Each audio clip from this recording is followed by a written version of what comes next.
Hello guys, welcome back to IT Classroom. I hope you all are doing well. So today we'll be solving Igcse Mathematics 0580 paper 22 from Feb March 2025. This is the first paper from the syllabus that has changed, with paper 2 being of 2 hours now and of 100 marks, and calculator is not allowed in this paper. So I would say that before we start this video, please put your calculators away. Paper 4 is now also of 100 marks and calculator is allowed in paper 4. If you're new to this channel, do not forget to like, share, and subscribe for more helpful content, especially for the May-June 25 students. Alright, I'm going to be showing you that how do you work out all of the questions which are in this paper without the use of the calculator, so that you guys can do so the same in your own exams. Alright, let's get started with this paper. Now, first things first, there are certain formulas given over here, and you can use these formulas in your paper. So these formulas, I will be using them in my solutions, and you should also use them rather than just trying to learn them. And this is a very helpful sheet. This is a very helpful sheet because these formulas had to be learned by the previous students.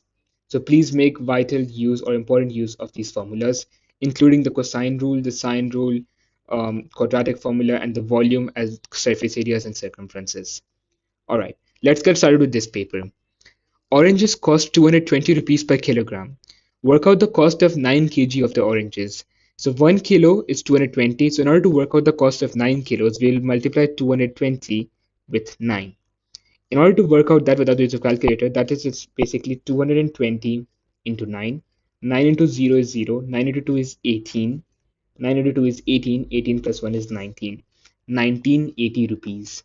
I hope that is clear. We know the cost of 1 is 220. So for 9, we'll just multiply 220 by 9 and get 1980. Aryan goes on a journey. He leaves home at 11:40 and arrives at 14:18. Find out how many hours and minutes the journey took. So basically 11:40 to 12:40 would be 1 hour, and 12:40 to 1:40, that is 13:40, would be 2 hours. So 11:40 to 13:40 is 2 hours. Now 13:40 to 14:18, it would basically be because, okay, let's see this way. 13:40 to 2 o'clock, 1:40 to 2 o'clock is 20 minutes, and 2 o'clock to 2:18 is 18 minutes. So this would be 20 plus 18, which is 38 minutes. So overall, the journey is basically 2 hours and 38 minutes. I first like to sort out my time values, like the hour values and then the minute values, and this makes the calculation much more easier. 2 hours and 38 minutes. After that, a quadrilateral has one line of symmetry. The diagonals of the quadrilateral cross at right angles. Work out the mathematical name of this quadrilateral. For this question, it's important that you know the properties of the quadrilaterals, as they must be in your books or in your notes. So basically, when you draw a kite, you see that okay, let me draw a better one. So this is how a kite looks like. And the diagonals are there's only one line of symmetry, which is the vertical line of symmetry. So that property satisfied. And we see the diagonals. This is the vertical diagonal, and this is the horizontal diagonal. So they cross at 90 degrees. And so basically, this is why the quadrilateral here, which has one line of symmetry and whose diagonals cross at right angles, is a kite. I hope this question or this part is also clear. Now we'll move on to the next part, which says that V is equivalent to 4mp square. Find the value of V when m is 10 and p is negative 3. In order to find the value of V, so we're going to do 4 into 10, which is 40, into negative 3 squared. Now remember, only negative 3 is being squared here, so this will be 40. What is the square of negative 3? The square of negative 3 is 9. 40 into 9 is basically 360. 9 into 4 is 36, so 360. Find the positive value of P when V is 3200 and M is 2. So V is 3200.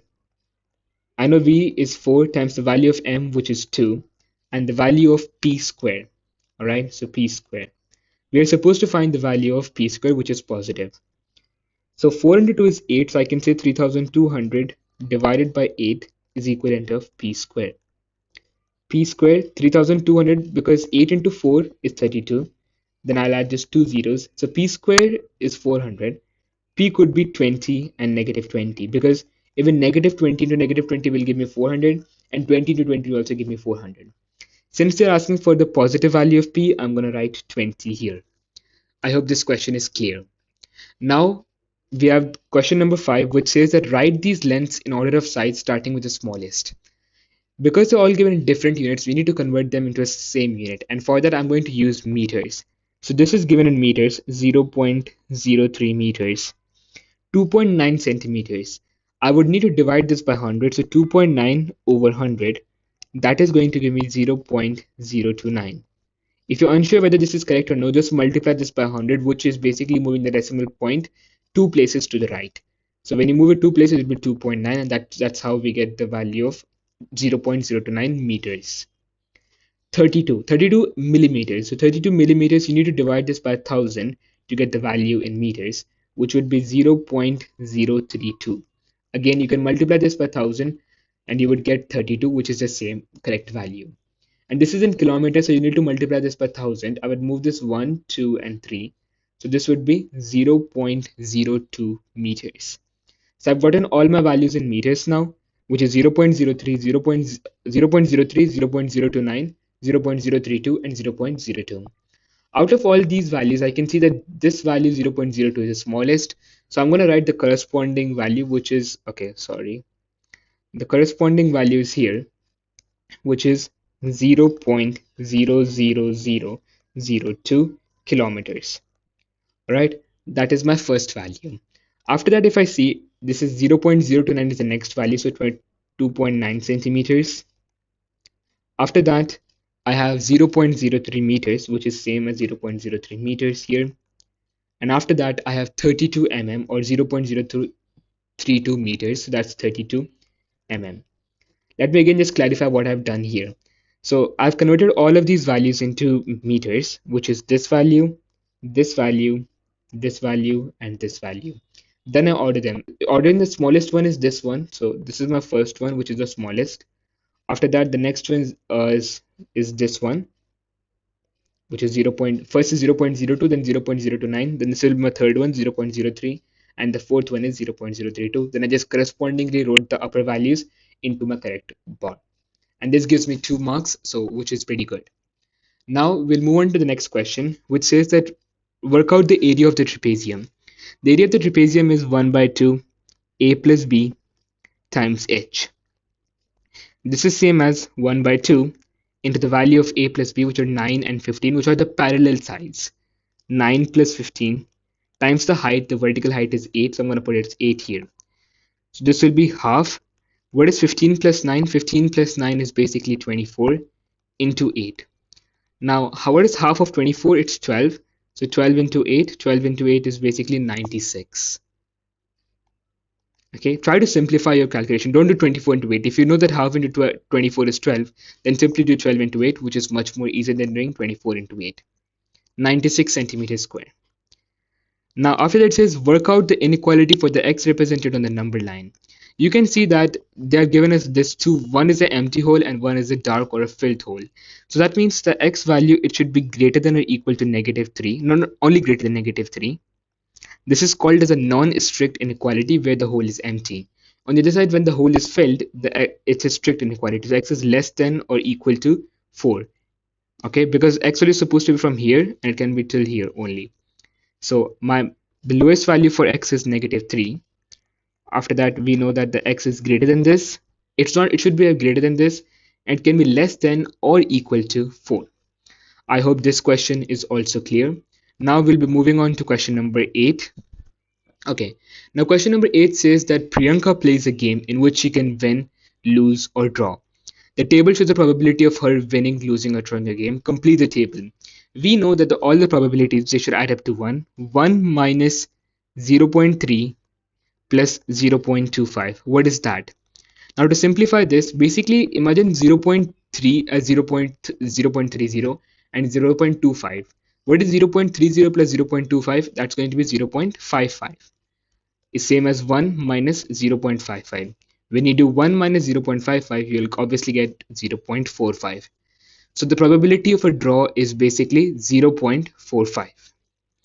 Priyanka plays this game 120 times. Work out the expected number of times that she wins. So Expected number of times she wins. What's the probability of her winning is basically 0.3. We multiply this with 120. Now obviously this is going to be hard to do, 0.3 into 120. So I'm going to write 0.3 as a fraction. 3 over 10 into 120. I have 0 here, 0 I can cancel it out. So this will be 3 into 12, which is 36. 36. Whenever I have a 0 up within the numerator and a 0 down in the denominator, I can cancel these both zeros and make my calculation much more easier. So this is how I did this question. I hope this is clear. Now let's move on to question number 9. In question number 9, they have said that by writing each number correct to only one significant figure, work out an estimate for D. So the value of D, if we everything to one significant figure, 1.95 to one significant figure is 2 into 9.92 squared, that is basically 10 squared, divided by 8.07, that is 8. Now this can be written as the root of 200 because 10 square is 100, 100 into 2 is 200, 200 divided by 8. This can be written as 100 over 4 because simplify it, 200 over 8, divide both of them by 200 over 4. Now what is the root of 100? I can write this down as the root of 100 divided by the root of 4. The root of 100 is basically 10 because 10 squared is 100 and the root of 4 is 2. So this will give me 5. Okay, I hope this question is also clear. Pretty easy questions till now, but obviously they get more challenging towards the end of the paper. Now we have here question number 10. The question number 10 says that three regular polygons, polygon A, polygon B, and polygon C, meet at a point. The interior angle of the polygons are in the ratio A to B to C is equivalent of 3 to 4 to 5. Show that polygon C has twice the number of sides as polygon B. Now, in order to work out the number of sides of polygon B and polygon C, we need to know the angle B and the angle C. So, in order to find the angle B, what's the total? Basically, B is being represented by 4 in the ratio. So, we want 4. The total is 3 plus 4 plus 5 into, we'll multiply this with 360 because angles around a point are 360. So what we are doing here is that we know the total angle around here will be 360 and the ratio of B is 4 divided by 5 plus 4 is 9 and this is 12. So the total is 12 and B is only getting 4 over 12 of that into 360, which is what we are sharing. Now 4 into 12, basically this will be 1/3, so 360 divide into 1/3, which is 120. So the angle B is 120, right? Angle B is 120. After that angle C. Now angle C, it would be 5 because C is being represented by 5. 5 out of 12 of 360. Okay. Now you can cancel out 12 and you can write here 12 into 30 because 12 times 3 is 36. So 12 times 30 would be 360. So I've just replaced it over here and 5 into 30 would be 150 degrees. So my C value, it is 150 degrees. Okay. Now what's the formula for this interior angle? The formula for interior angle is n minus 2 into 180 into n minus 2 divided by n would give you one interior angle. So if I know that 180 into n minus 2 divided by n is 120, which is for B. So polygon B, the interior angle is 120. I can write this down as 180n minus 360 is equivalent of 120n. Now algebraically 180n minus 120n is 60n is equivalent of 360. So n is 6. On the other hand, if I take this again formula, but now for 150, so 180 into n minus 2 divided by n is equivalent to 150. So 180n minus 360 is equivalent of 150n. So 30n is equivalent of 360. N is going to be 12. So you can see that this is for C and this is for B, and C has double the number of sides of B. It has twice the number of sides of B, and this is how we have proved it. So again, I'm going to review this question for you. This is because it's a 5-marker question. Basically, first of all, we found the angle B and C because the ratios were given, and the total angle is 360.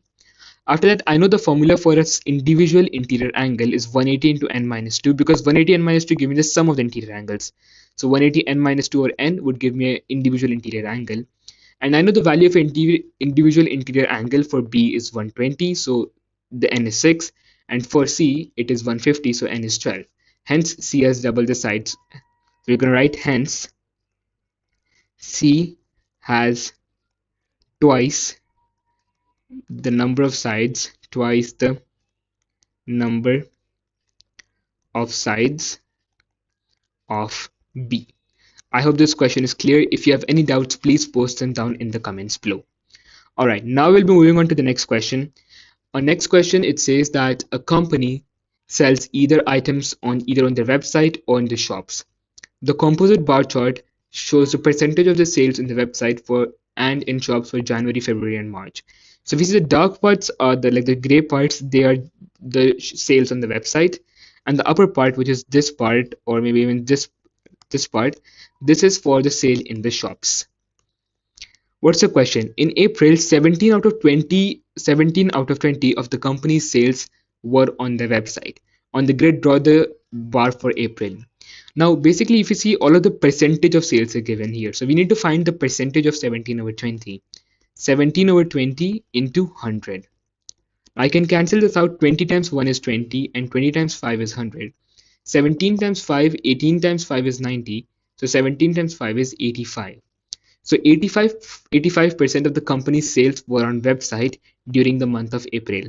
Where is 85? 85 would be somewhere over 82, 84, 85. 85.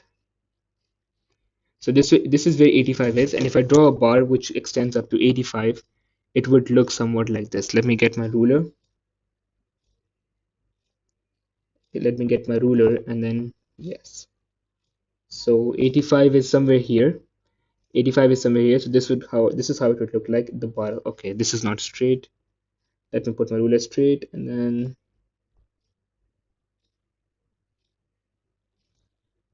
why is the ruler not straight still?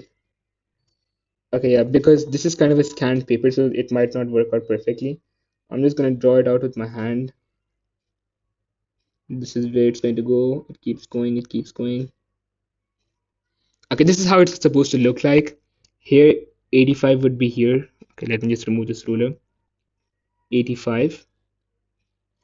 And again, there would be a bar from the bottom, which would go all the way up to the top. Okay.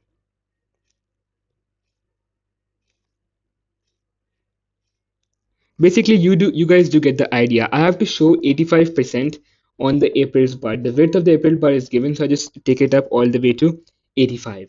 And if I know that 85 were on the website, so the rest of the 15% would be in the shops. So 15% would be somewhere here.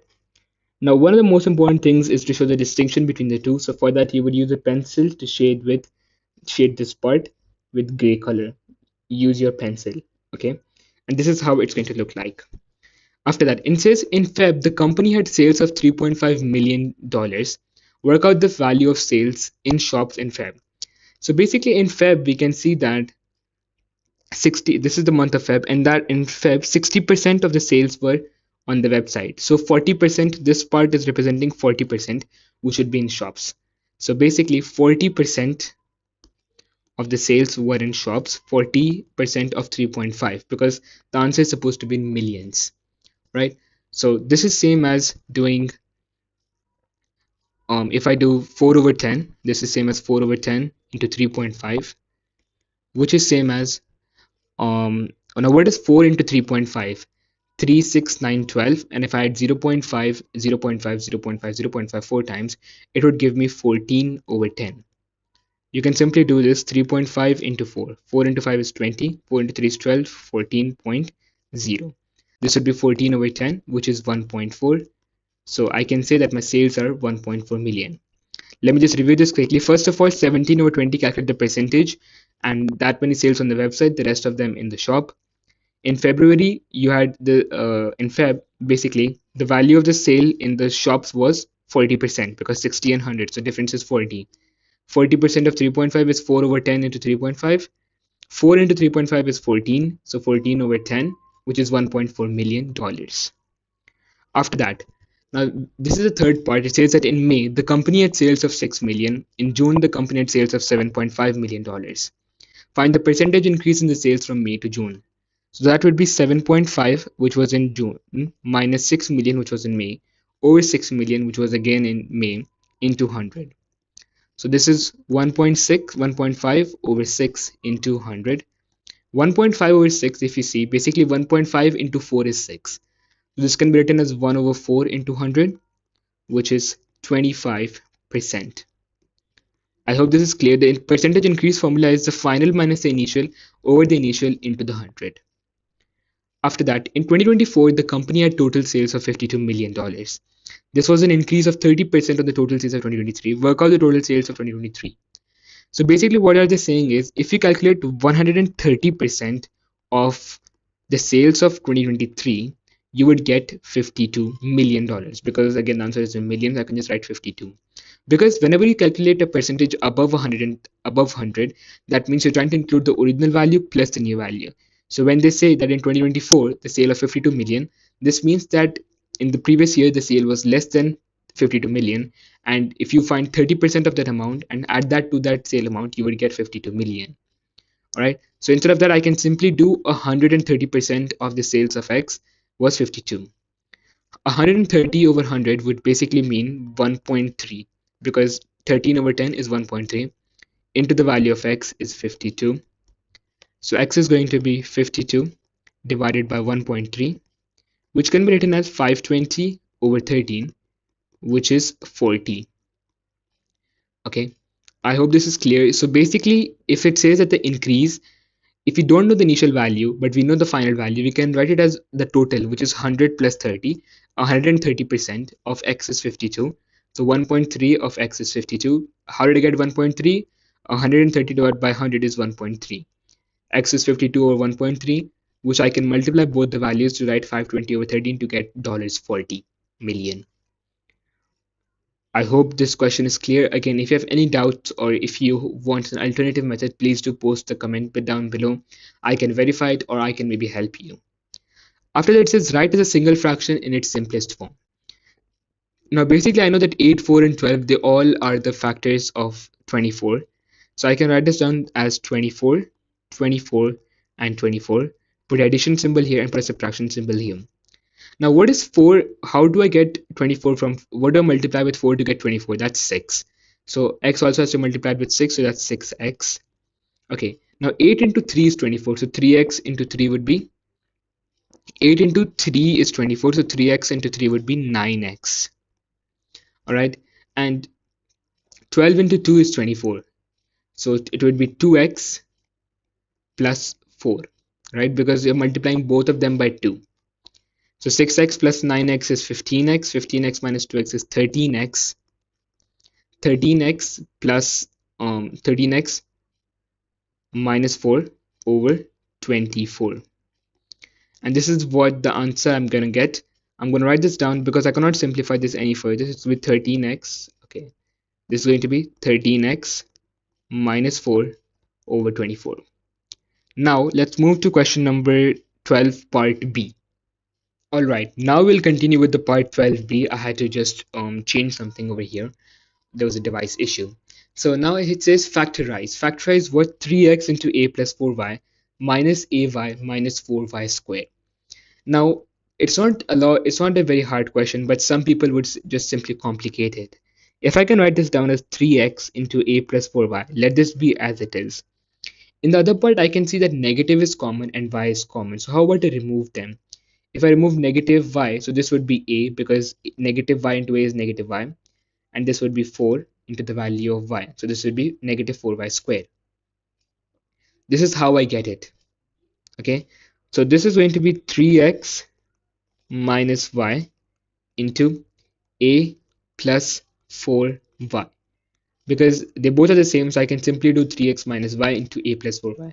And you see this is how this easy the question is. 3x minus y into a plus 4y. Again, you factorize negative y out, you take out negative y, so you get a plus 4y. Now a plus 4y plus a plus 4y are common, so I can simply do 3x minus y into a plus 4y to get my final factorized form. Alright, now we'll move on to the next question. The next question basically says that the diagram shows a cylinder with a radius of r centimeters and a height of 16 centimeters. A sphere had a radius 3. The volume of the cylinder is equal to the volume of the sphere. Find the value of R. Now, first important thing to note here is that the volume of the cylinder and the volume of the sphere, both of the formulas are given in the formula sheet. The volume of the sphere is basically pi r squared, that is the surface area, into the height. It is equivalent of, they're telling us that the volume of the sphere, the cylinder, equal to the volume of the sphere, which is 4 by 3 pi r cube. Okay, I can cancel out pi directly so that I don't have to use my calculator anymore. R square h is equivalent of 4 by 3 into r cubed. Now, what is the value of r square h for the cylinder? Do I know my r value? I do not know my r value, and that I'm supposed to find. Do I know my h value? I think I do know my h value, that is 16. It is equivalent of 4 by 3 into the value of 3 cubed. So what is 3 cubed now? 3 cubed, it's going to be, no, it's r cubed, and the radius of the sphere is 3, so 3 cubed. Now, if you see over here, we can actually be a bit smart. Basically, 3 cubed, this is 3 raised to 3, and this bottom is 3 raised to 1. I can simply do 3 raised to 3 minus 3 raised to 1, that is 3 squared, to get the value of, or basically what I can do is, I can write this down as 4 into 3 squared. How? There was, imagine, because 3 cubed can be written as 3 into 3 into 3. And there's already a numerator at the bottom, which is 3. So I can just cancel out this to make my calculation easier. 3 squared would be 9, and 4 into 3, this is 3 squared, which I've gotten here, and 4 into that. So that would make it 3 squared is 9, and 4 into 9 is 36. So now my r squared 16 r square is equivalent of 36. R square is going to be 36 over 16. Now you're wondering, how do you find the value of r? You can find out r because 36 root of 36 is 6 and the root of 16 is 4. So this would basically be 1.5. R is 1.5. Again, first of all, the equations pi r square h is 4 by 3 pi r cube. This is for pi r square h is for the cylinder, and the other one is for the sphere. Cancel out pi, so r square h is 4 by 3 r cube. Now r square I'm trying to find, h value is 16, is equivalent to 4 by 3 into 3 cubed. 3 cubed divided by 3 is basically 3 squared. So 4 into 3 squared, which is 9, this is 36. 16 r square is equivalent of 36, so r square is 16 over 36. In order to find r, I'm basically, what I'm doing here, I can write this down one more step. Okay, so r is equivalent of the root of 36 divided by the root of 16. This step goes to this step, and this step goes to here. The root of 36 is 6, and the root of 16 is 4. So I would get the value of r as 1.5. And this is 4 marks, so remember, the working is very important. Now let's move on to the next question, which is question number 14. A, B, C, D, and E lie on a circle, and FG is basically, it's a tangent to the circle at C. Angle BAD is 110. Angle ADB is 20, and angle BEC is 45. Calculate the angle BCD. BC, calculate the angle, basically we want to find the angle BCD. BCD refers to this angle. Now this is a very simple question because A, B, C, and D, they form a cyclic quadrilateral, and the opposite angles in a cyclic quadrilateral add up to 180. So this angle 110 plus this angle should add up to 180. So obviously 110 plus 70 would be 180. So angle BCD is 70. And what's the reason for that? The reason for that is because the opposite angles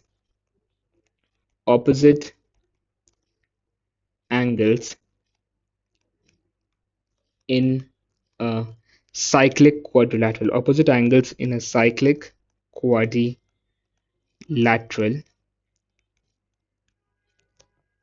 add up to 180 degrees. All right, the next question is find the angle DBC. So we're trying to find this angle, okay, but there doesn't seem to be any other arc which is subtracting the same angle. Okay, now this is how you find it. If you see, I'm gonna try to use, do I have a pointer? Yes. So if you see, basically from here to here, this angle BC, it is being substituted by the angle of 45. If I just again make this shorter, yes. Okay, so if you see this part, BEC, What is the arc being substituted by this? This is BC. This is the arc that is being substituted by this. This can also be said to by for this angle, right? Because they're both substituting the same arc. So I can say that the angle BEC, which is 45, is equivalent of the angle BDC, which is this part. Okay, so I will know that the angle BDC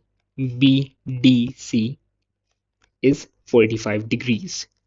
Okay, if this is 45 degrees, then my BDC is a triangle, so I can basically work out in the angles and properties of the triangle. 180 minus 45 plus 100, and this is 45, and this angle, it is 70 degrees. So I can work out the angle, this angle, using 110, 180 minus 45 plus 100 plus 70, which is 115. So that's going to be 65 degrees. Find the angle DCG. D, C, and G. So basically, they're trying to find out this angle right here. If I just pointed that to you, this angle. Now, this angle is angle separated by the same arc. So if you see the lines that make this angle, they carry back to this point. If I just show you, this is the angle that we're trying to find. This angle would be the same as this angle, because this is the angle in the alternate segment theorem, which is one of the most important and one of the most confusing theorems basically in order to understand. So if you're clearly sure about this angle, clearly sure about this theorem, you would know that this angle which you're trying to find is same as DBC, which you have found already. DBC 65, and that's why you see this question has only 1 mark. It just relies on the understanding of the angle segment theorem. Angle segment theorem basically says that the angle which is formed here, it is carried back into the same which is made by the two other lines. Okay, this angle is formed by this line and this line. So we just see the same point from the two other lines, and this is how we would get that angle. There are a lot of detailed explanations on angle segment theorem on YouTube, and I would suggest you guys go and watch that before you solve this question, because this question is often a very repeating question. After that, we have question number 15, which says point A has coordinates negative 4, 1, and B, A, is negative 5, 12. Find the coordinates of the point B. Find the coordinates of the point B. So basically, if I want to go from B to A, it is, okay, let's say that the coordinates of B are x and y, which can be expressed in this form, x and y, and if I add negative 5 and 12 to that, negative 5 and negative 12 to that, I do get the coordinates of negative 4 and 1. I don't know the coordinates of B, but when I subtract negative 5 from the x coordinate, I get negative 4. And when I subtract negative 12 from the y coordinate, I get 1. X minus 5 is negative 4. So x is going to be 1. In that case, negative 4 plus 5, x is going to be 1. On the other hand, if I check it out, that y minus 12 is equivalent of 1. So y is going to be 13. Okay, let me just explain this question for those who have not understood. It says to go from B to A, you need to use the vector negative 5 and 12. So I don't know the coordinates of B, but I have expressed the coordinates of B in this form, x and y, plus negative 5, 12 is the vector, so negative 5 and 12. I get negative 4 and 1. So basically what I'm saying is that if x plus minus 5 is negative 4, so which is x minus 5 is negative 4, so x would be negative 4 plus 5, which is 1. On the other hand, y plus minus 12, so y minus 12 is 1, so y is going to be 13. 1 and 13 will be the coordinates of B. Point C has the coordinates of 5, 2. Work out the vector CA. So I have the coordinates of C here, which are 5 and negative 2. And I have to add certain things, x and y, which is the vector, in order to get the A coordinates, which are negative 4 and 1. So 5 plus x is negative 4. So x is going to be, no, negative 4. So x is going to be negative 4 minus 5, which is negative 9. On the other hand, negative 2 plus y is equivalent to 1. So y is going to be 3. In that case, y is going to be 3. So the x coordinates of the vector are negative 9 and the y coordinates are 3. After that, EF is 3 times the vector BA. Find the magnitude of EF. The magnitude of EF will be the same as 3 times the magnitude of BA. Now, in order to find the magnitude of the vector BA, what you have to do is the square root of negative 5 squared plus negative 12 squared, which is same as the square root of 5 squared plus 12 squared. This is going to be 25 plus 144, which is 169. 169 squared, obviously, as you also remember these values, this would be 13. And because this is of the BA, so 3 into 13, it would be 39. All right. First of all, how do you find the coordinates of B? BA is given, so I just take B as x and y, and I add negative 5 and 12 to that to get negative 4 and 1, then simply form two equations to get this.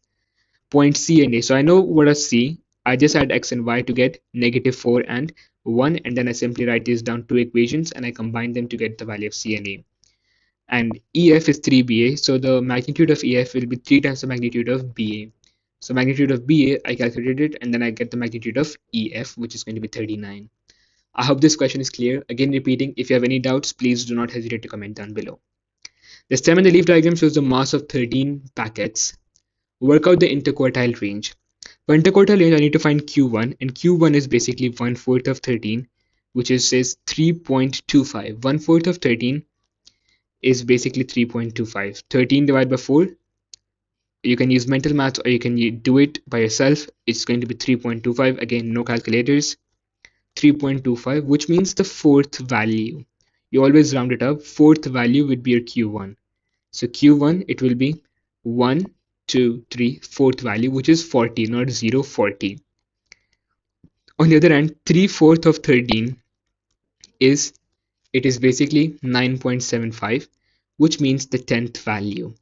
The 10th value is 1, 2, 3, 4, 5, 6, 7, 8, 9, 10, which is 51. So Q3 is 51.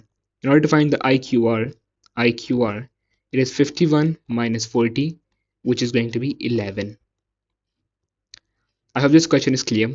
Two of the packets are chosen at random. Find the probability that one packet has a mass of 50 grams or more and the other packet has a mass of 50 grams or less. We have 13 packets. Out of that, 4 packets have a mass of 50 grams or more. 4 packets have a mass of 50 grams or more. So the probability that I pick a mass 50 grams or more is 4 over 13. And the other packets, because and I have to multiply, the other packets have to be from here, which is 1, 2, 3, 4, 5, 6, 7, 8, 9. 9 over 13. 9 over, now because I already picked one, it would be 9 over 12. Okay, but it is also possible that I pick from the 9 like which are less than 50 first, so 9 out of 13, and then I pick greater than 50, so 4 out of 12. So this would give me basically 4. I can simplify these calculations because this would be 4 into 12, 4 into 9 into 4 into 9 into 13 into 12 plus again 9 over 13 into 1 over 3, right? This would be my two calculations. Now 9 over 12 can be simplified as 4 over 12 can be simplified as 1 over 4. So this would be 9 over 13 into 1 over 4. Okay. No, wait. 4 over 12. Sorry. 4 over 12 could be simplified as 1 over 3. So this would be 1 over 3 into 9 over 13 plus 1 over 3 into 9 over 13. This is equivalent of 9 over 39 plus 9 over 39, which is 18 over 39. Alright, let me explain this to you. I bet you're not clear about this. Basically, what's the probability that you pick greater than 50 is 4, the total of 13, and the other one has to be the remaining 9 out of total of 12 because you picked 1. And you could pick less than 50 first, so 9 out of 13 into 4 over 12. I'm now multiplying 4 into 9 over 13 into 12, and other time 9 and 9 over 13. 4 over 12 has been simplified to 1 over 3. Now I can simplify 4 and 12 with writing 1 over 3 into 9 over 13, and the other time also I'm simplifying 1 over 3 into 9 over 13. Now 1 over 3 into 9 over 13 is basically 9 over 39 plus 9 over 39, which is 18 over 39. So this is how I get the probability. It's just going to be 18 over 39. Alright, the next question now. Work out 5 over 9 plus 0.28, giving answer as a fraction in the simplest form. Now this is 0.28 recurring where 8 is recurring, so x is 0.28. X is 0.28. 10x will be 2.888 recurring, right? Dot dot dot. And 100x, it would be 28.888. So if you think about it, 100x minus a 10x is 90x. And 90x, I would remove all the recurring parts because this is 888. 28 minus 2 is 26. So I could say that my x value is 26 over 90, which can be simplified to 13 over 45 because you can divide both values by 2. After that, I can do 5 over 9 plus 13 over 45, which is same as 25 over 45, common denominator, plus 13 over 45, which is 38 over 45. 38 over 45. Let me explain it to you again. First of all, convert 0.28 recurring into a fraction. In order to convert that, I know the 10x is 2.88 and 100x is 28.8. When I subtract 28.888 with minus 2.888, I would get 26. X is 26 over 90, which is 13 over 45. Simply add them together and you get 38 over 45. This is question number 17, which is done. Now we'll move on to question number 18. Now in question number 18, it says the quadrilateral ABC is formed by two right angle triangles, which are ABE and BCD, two right angle triangles. AC is given by 17 centimeters, AE is given by 18 centimeters, and BD is given by 6 centimeters. Show that CD is 10 centimeters. CD is this length. This one is what you have to show. Show this. Okay. Now, first of all, I need to figure out the length of AB, which is this part. I can use my cosine rule because I know the hypotenuse length, so I can work out the adjacent. Cos 60 will be equivalent of AB divided by the hypotenuse, which is 18. Cos 60 is 0.5, so 0.5 is equivalent of AB over 18. So AB is going to be 9. All right, I hope how we got 9 is clear. Now, in order to find the length of BC, the BC, it would be 17 minus 9, which is 8 centimeters. 8 centimeters. BC would be 8. So if this is 8 centimeters and this is 6 centimeters, I can just square both of them, use Pythagoras theorem to find that CD is 10 centimeters. The square root of 8 squared plus the square root of the other one is 6 squared. It would be 48. 8 squared is 48. 64, and 6 squared is 36, which equals the root of 100. The root of 100 is basically 10. And this is how I get the value of CD as 10. After that, find the perimeter of the quadrilateral ABCDE and give your answer in terms of this. Now look, for the perimeter, you have one length 18, the other length 17, and the third length is this. But we do not know the length of this. This is the problem, right? That we do not know the length of this. In order to find the length of this, the hypotenuse is given as 18 squared, and we can subtract 9 squared, which is the length of AB. The length of AB was 9, so we can subtract this to find the entire thing. And out of that, we can basically subtract 6 so that we can get the perimeter. All right, this is how it's going to go. Basically, I know my hypotenuse value is 18 squared minus, if I subtract my length, which is going to be 9 squared. Is 9 squared? Yes, it's 9 squared, which is the A squared, let's say, in order to find B squared. Now, there are two ways of solving this. Either you can do 324 minus 81, which is the absolute square root value, because 18 squared is 324 minus 81. This would give you the root of 243. The root of 243 can be written as the root of 3 into the root of 81, which is basically 9 root 3. On the other hand, I can write this down as 9 root 3, or I can, if you do not know the square root of 243 or you don't know this 18 squared, you can write this down as, basically this can be written down as 18 minus 9 into 18 plus 9. Now you are asking that, well, how did I get this? Remember the property that a squared minus b squared is same as a plus b into a minus b. So this is how I've gotten this, and this then can be written as the root of 9 into 27. 18 minus 9 is 9 and 18 plus 9 is 27.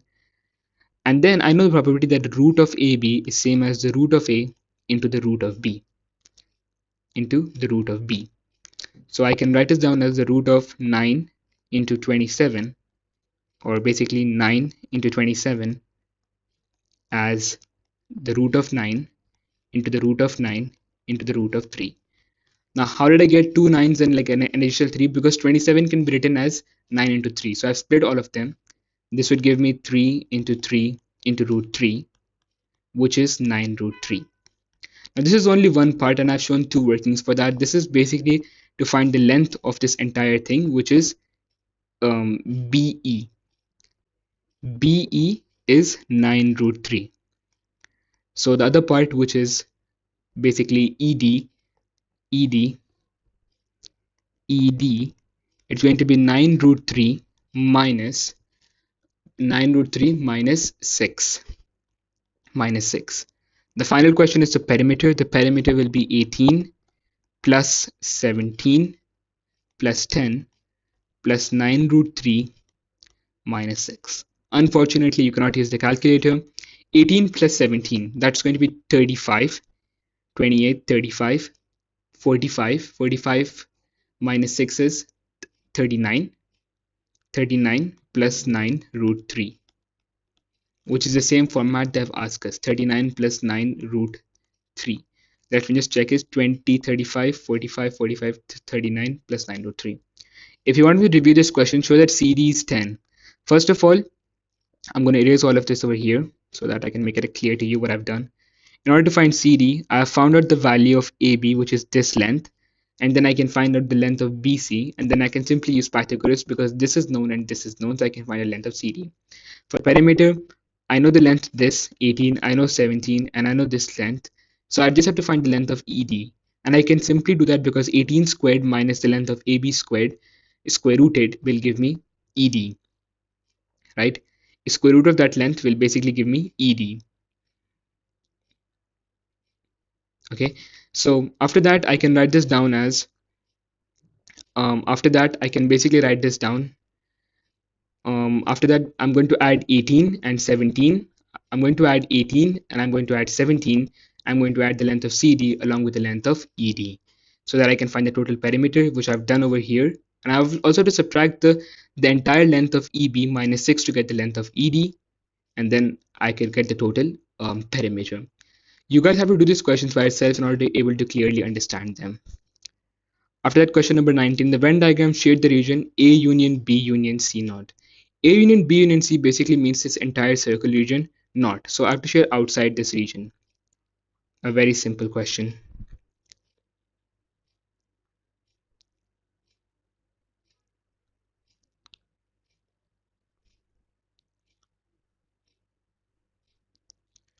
Okay.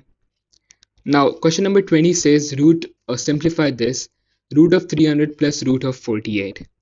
Root of 300 can be written as the root of 100 into the root of 3 because 3 into 100 is 300, plus this can be written as the root of 16 into the root of 3. Root of 100 is 10, 10 root 3 plus 16 can be written as 4 root 3. That is same as 14 root 3. 14 root 3.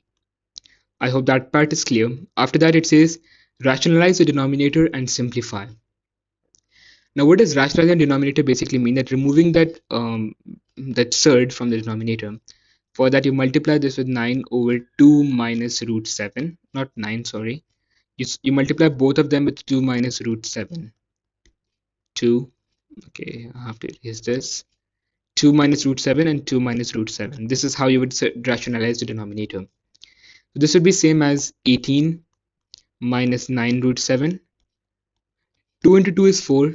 Then minus 2 root 7 plus 2 root 7, which would cancel out each other. 7 and 7 would be multiplied with 7, so it will be minus 7. So 18 minus 9 root 7 divided by negative 3. After that, negative 18 divided by negative 3 is negative 6 plus 3 root 7.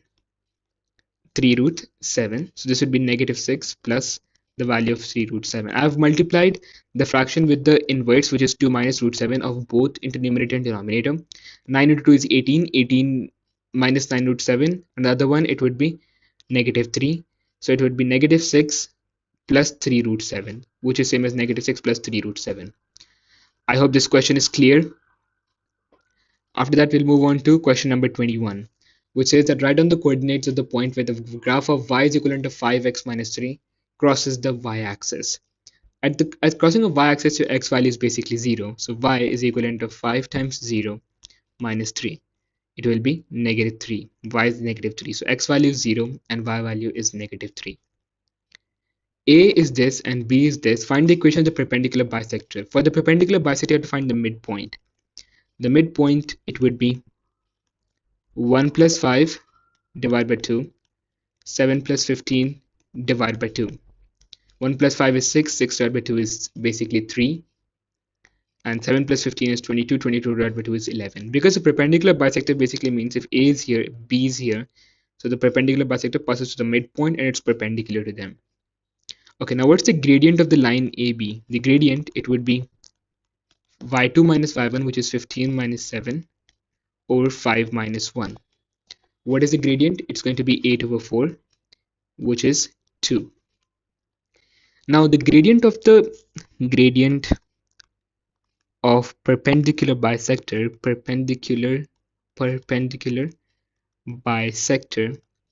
it would basically be negative 1 over 2 because it's a negative reciprocal.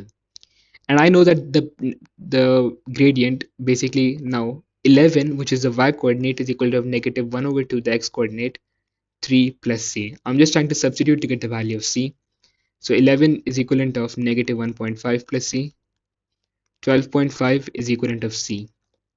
Y is equivalent of negative half x plus 12.5. After that, we have question number 22.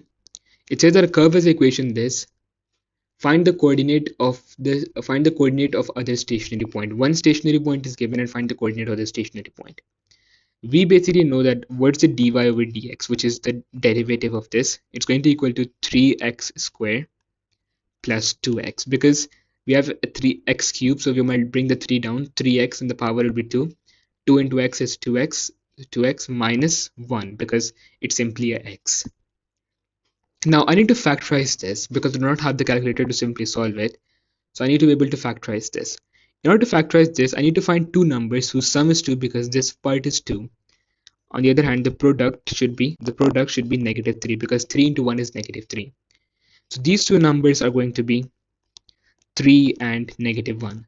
So the equation can be written down as 3x squared plus 3x minus x minus 1. Okay, this can be written down as 3x squared plus 3x minus x plus 1, which is written as 3x into x plus 1 minus 1 into x plus 1. Alright, so this can be written as 3x minus 1 into x plus 1. Okay, basically what I've done is 3x squared plus 3x. I've replaced 2x with 3x squared, 3x minus x. Then I've bring down to two factors, so 3x squared plus 3x, and I've removed the negative. It would be x plus 1. So after that, 3x squared plus 3x is common, so I can take 3x out and it would be x plus 1. Here negative 1 is out, with negative already I'll just put a 1 into x plus 1, and now both are x plus 1, so I can say 3x minus 1 and x plus 1. So x could be 1 over 3 or x could be negative 1. What is the value that given here is 1 over 3, so that means the other coordinates is negative 1. In order to find the other, like the y coordinate, I have to do negative 1 cubed plus negative 1 squared minus of negative 1, which is same as negative 1 plus 1 plus 1 is equivalent of 1. So my x coordinate is negative 1 and y coordinate is 1, and this is how I find the value of my stationary point. I do dy over dx. I know dy over dx should be 0 for the stationary point. After that, I factorize and get x values as 1 by 3 and x values as negative 1. I'm going to put them in my I'm going to put -1 in the curve, in my basically equation of the original curve to get the y coordinate. So it's going to be -1 and 1. It's 5 marks. So please be very, very careful with this question. By sketching the graph of y is equivalent of x cubed plus x squared minus x, determine whether the stationary point 1 over 3, -5 over 27 is a maximum or a minimum. We know that there are two stationary points, 1 over 3, -5 over 27. 1 over 3 and -5 over 27, let's be here. 1 over 3, -5 over 27, let it be here. On the other hand, we have another point which is -1 and 1. So x coordinate is negative and y coordinate is here. So let it be somewhere here. The graph of the cubic curve would then somewhat look like this.